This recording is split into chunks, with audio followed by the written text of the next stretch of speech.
আমার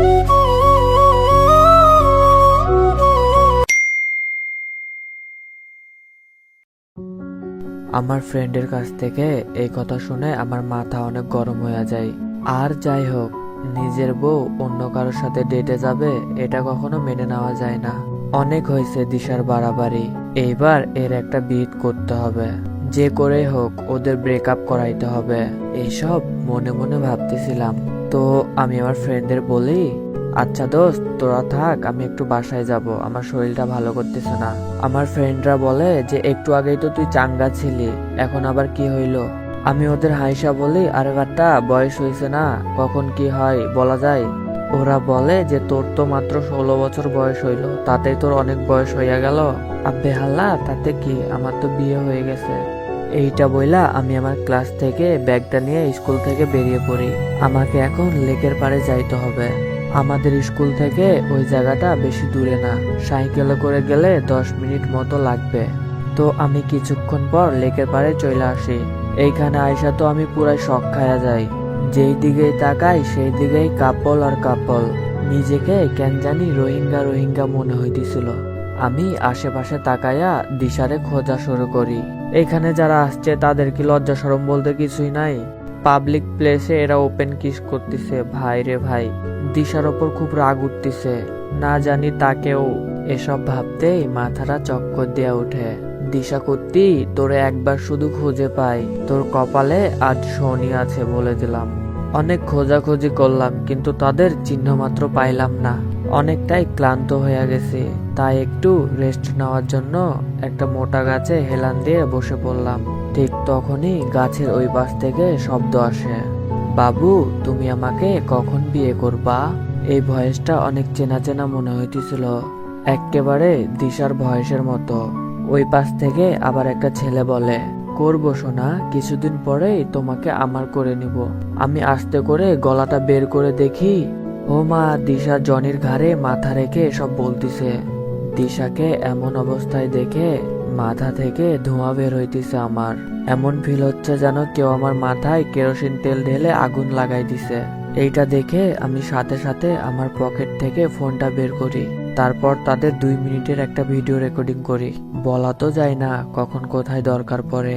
এইখানে আসার সময় ভেবেছিলাম দিশারে পাইলে 4-5টা থাপ্পড় মারবো, কিন্তু না, এখন সেটা করলে চলবে না।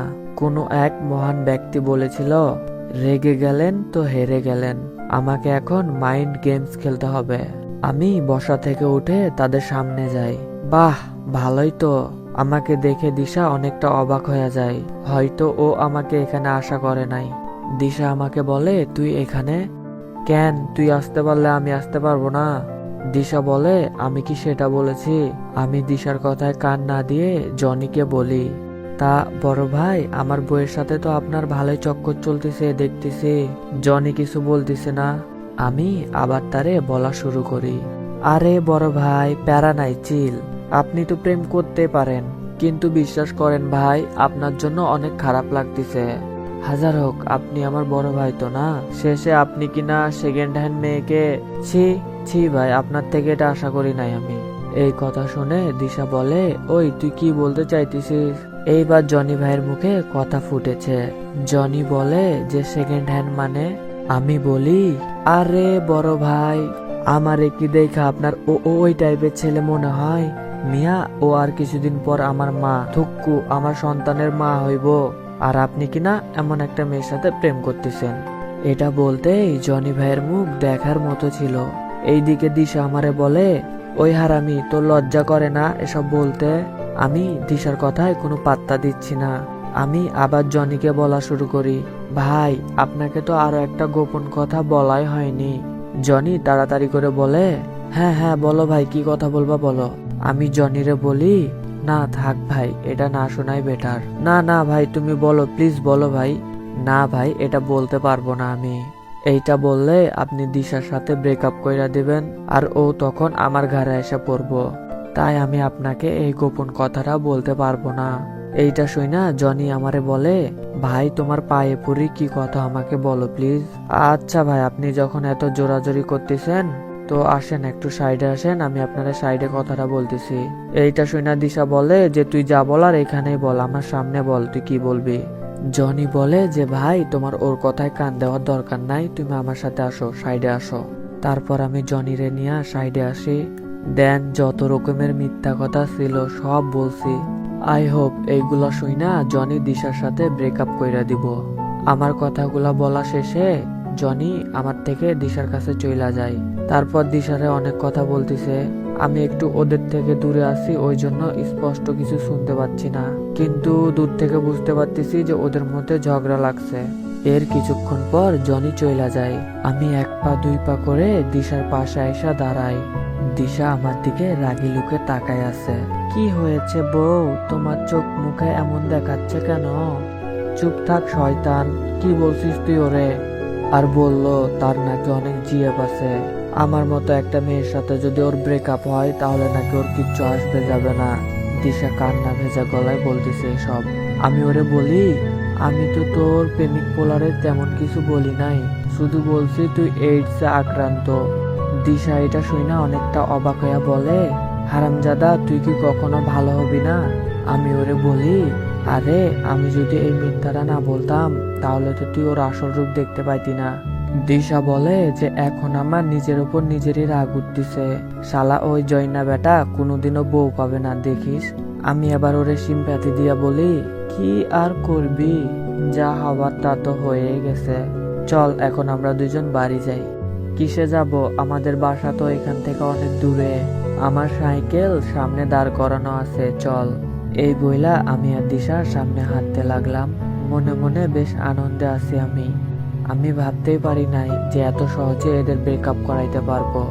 জনি নাকি বখাটে ছেলে, কই দেখে তো মনে হলো একটা হাবা। বুঝি না বাবু এই পটল ছেলে কিভাবে এত মেরে প্রেমের জালে ফাঁসায়। আমি আর দিশা দুইজনে পাশাপাশি হাঁটতেছি। শীতকালে দুপুরের মিষ্টি রোদ, হালকা বাতাস মনের মধ্যে ভালো লাগার আবেশ তৈরি করতেছে। মাঝে মাঝে দিশার সাথে এখানে আসলে মন্দ হয় না। এরপর দুইজনে বাসায় চলে আসে। আমি আমার ব্যাগটা বিছানায় রেখে বাথরুমে চলে আসে। আজ গোসল করতে হবে, তাই ভাবলাম যে আজ মাথায় শ্যাম্পু করে নিই, কিন্তু আমার বাথরুমে শ্যাম্পু নাই। এই অবস্থায় তো নিচেও যেতে পারবো না, সারা গায়ে সাবানের ফেনা আর একটা গেম প্যান্ট পরে আছি মাত্র। তাই ভাবলাম যে দিশার বাথরুমে শ্যাম্পু আছে, ওইখানে গোসলটা সাইরা ফেলি। আমি আমার রুমের দরজা থেকে বের হয়ে এক দৌড়ে দিশার রুমে চলে আসি। এক পলকে রুমের চারপাশে দেখে নিলাম, দিশারে দেখতে পাইলাম না, মনে হয় নিচে আছে। এরপর আমি কোনো কিছু না ভেবে দিশার বাথরুমে ঢুকে পড়ি। ভিতরে ঢোকার পর আমার পুরো পৃথিবীটা উলট পালট হয়ে গেল। দিশা জোরে আম্মু বলে চিৎকার করে। আমি চোখ বড় বড় করে দিশারে দেখতেছি, ও ওর বাথরুমে গোসল করতেছে। আমি তাড়াতাড়ি সেখান থেকে বের হয়ে আমার রুমে চলে আসি। আমার গায়ের সব পানি শুকাই গেছে, বুকের ভিতর ধূপ ধাপ আওয়াজ করতেছে। একটা ফুটবলকে যদি উপর থেকে নিচে ফেলা হয় তখন সেই ফুটবলটা যেভাবে লাফায় ওইভাবে আমার হার্টবিট লাফাইতেছে। চোখের সামনে বারবার সেই দৃশ্য ভাইসা উঠতেছে। আমি বাথরুমে গিয়ে কোনো মতে গোসলটা সাইরা নিই। এই শীতের দিনে গোসল করার পরেও আমি ঘামতেছি। দুপুরে খাওয়ার জন্য খাবার টেবিলে বসে আছি, এখনো ঘোর কাটে নাই আমার। চোখ খুললেও সেই দৃশ্য দেখতে পাই, চোখ বন্ধ করলে আরো স্পষ্টভাবে সেই দৃশ্য দেখতে পাই। মাথার মধ্যে শুধু বারবার একই জিনিস ঘুরতেছে, নিজের ওপর খুব রাগ উঠতেছে। কেন যে না বলে দিশার বাথরুমে ঢুকতে গেলাম, আর ওরও কি কোনো কমন সেন্স নাই? এত বড় একটা মেয়ে গোসল করতেছে, বাথরুমের দরজা লক করবে না? ধুরও এত ভাবতেছি কেন, আমি তো ওর স্বামী, তার উপর আমার পুরো অধিকার আছে। এইসব ব্যাপার তো স্বামী স্ত্রীর মাঝে হয়েই থাকে। আমি আমার মনকে নানানভাবে বুঝাচ্ছি বি নর্মাল থাকা জম, কিন্তু কিছুতেই কিছু হচ্ছে না। বারবার শুধু সেই দৃশ্যর কথা মনে হইতেছে। আমি খাবার টেবিলে বসে যখন ভাবনায় মত্ত, ঠিক তখনই দিশা আমার সামনের চেয়ারে এসে বসে। আমি তার দিকে লজ্জায় তাকাচ্ছি না। কি রে খোকা, তখন থেকে দেখছি শুধু চুপচাপ বসে আছিস, তোরে তো কখনো এইভাবে চুপচাপ দেখি নাই। হঠাৎ করে চাচি আমাকে এই কথা বলে। আমি তখন চাচিরে বলি, আরে কিছু না ছোট আম্মু, দুপুরে তোমার মেয়ে। আরে আম্মু আমার অনেক ক্ষুধা পাইছে, আমারে ভাত দাও। আমি আমার পুরো কথাটা শেষ করার আগেই দিশা এই কথা বলে। আমি আমার নিজের মাথায় একটা বাড়ি দিয়া বলি, আরে একটুর জন্য তো সব বইলা দিছিলি। তবে আমার পিচ্চি বইয়ের বুদ্ধি আছে বলতে হবে, কেমন কায়দা করে আমাদের ইজ্জত বাঁচায় নিল। এরপর আমরা সবাই খাওয়া শুরু করি। আম্মু বলে যে আজম, তোর আব্বু বলে গেছে তোরা দুইজনে একসাথে এক রুমে থাকিস। আমি আম্মুরে মাথা নাড়িয়ে হা বলি। আম্মু বলে, আজকে আমি আর তোর ছোট আম্মু তোর নানুর বাসায় যাব। আমরা আজকে রাত থাকবো, দিয়ে কালকে সকালে আসবো। আর তোর আব্বু চাচ্চুও ঢাকায় আটকা পড়ে গেছে, তুই আর দিশা মিলে বাসায় থাকিস, ঠিক আছে? এইটা শুইনা দিশা বলে যে আমিও যাব তোমাদের সাথে। আম্মু বলে যে তোরে যাইতে হবে না, তুই আজমের সাথে বাসায় থাকবি। আর হ্যাঁ, তোরা দুইজনে কিন্তু একদম ঝগড়া করবি না। এরপর আমি খাওয়া দাওয়া শেষ করে আমার রুমে চলে আসি। শরীরটা কেমন যেন ভালো করতেছে না, ওই জন্য ঘুমাই পড়ি। ঘুম থেকে উঠে দেখি দিশা আমার পাশে শুয়ে আছে। এরপর আমি ওয়াশরুমে গিয়ে চোখে মুখে পানি দিয়ে নিচে চলে আসি। নিচে আসতে আম্মু বলে, ও ঘুম থেকে উঠে পড়েছিস আব্বু? আমরা তো তোর রুমের দিকে যাচ্ছিলাম। আমি আম্মুরে বলি যে তোমরা কি এখনই যাবা? হ্যাঁ, আমরা এখনই বের হব। তোরা ভালোভাবে থাকিস আর দিশা মামুনির খেয়াল রাখিস, ও ছোট মেয়ে তো একটু বুদ্ধি কম, একটু ওরে মানিয়ে নিয়ে থাকিস। তারপর আম্মু চাচি চলে গেল।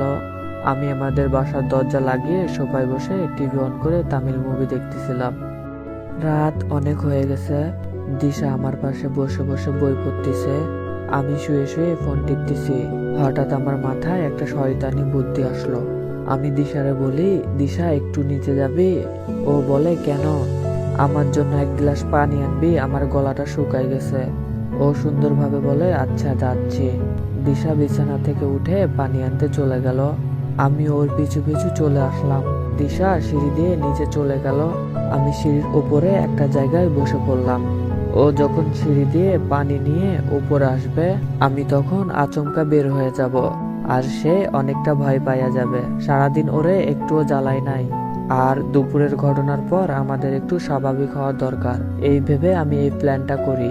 এই তো দিশা সিঁড়ি দিয়ে উপরে উঠতেছে, আমি অপেক্ষায় আছি কখন একেবারে উপরে আসবে। দিশা সিঁড়ির শেষ পর্যায়ে চলে আসছে। আমি জোরে করে একটা হাউ করে শব্দ করি, তারপর বের হয়ে পড়ি। এরপর দিশা জোরে একটা চিৎকার দেয়। আমার চোখের সামনে দিশা সিঁড়ির উপর থেকে একেবারে নিচে গড়িয়ে পড়ে। আমি ছুরিটা নিচে চলে আসি। দিশার মাথা থেকে অনেক রক্ত ঝরতেছে। আমি দিশারে অনেক ডাকতেছি, কিন্তু দিশা কোনো সাড়া শব্দ করতেছি না। মুহূর্তের মধ্যেই সাদা ফ্লোর পুরোটাই লাল হয়ে যায়।